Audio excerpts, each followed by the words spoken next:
যারা বলে গণভোট সংবিধানে নেই তারা মূলত ফ্যাসিবাদ আমলের সমর্থনে কথা বলে, এমন মন্তব্য করেছেন বাংলাদেশ জামায়াতে ইসলামের সহকারী সেক্রেটারি জেনারেল হামিদুর রহমান আজাদ। তিনি বলেন, সংবিধানের চেয়ে জনগণের অভিপ্রায় অধিক গুরুত্বপূর্ণ।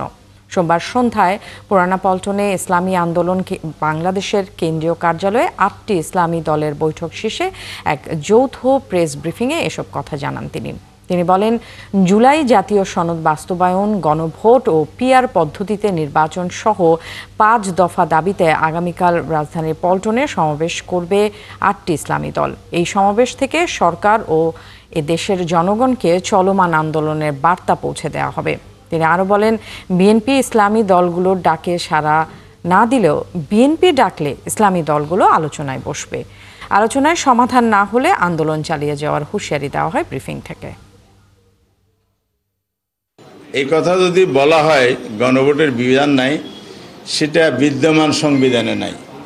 পঞ্চদশ সংশোধনের আগে কিন্তু গণভোট ছিল। তাহলে একটা ফ্যাসিজমের আমলেই যেই সংবিধানটা সংশোধন করা হয়েছে, এটা কিন্তু কোর্টে মামলা চলছে। চূড়ান্ত রায় আসলে আমরা বুঝবো সেটা কোথায় গিয়ে ঠেকে। 2 নম্বরে, এই যে প্রশ্ন যদি কোনো রাজনৈতিক দল তোলেন, তাহলে তারা ফ্যাসিবাদের অবস্থানটাকে সমর্থন করেন, এটা বোঝা যায়। তাহলে আমরা চেষ্টা অব্যাহত রাখবো আলোচনার জন্য, পাশাপাশি আমাদের আন্দোলনে আমরা অব্যাহত রেখে যাব।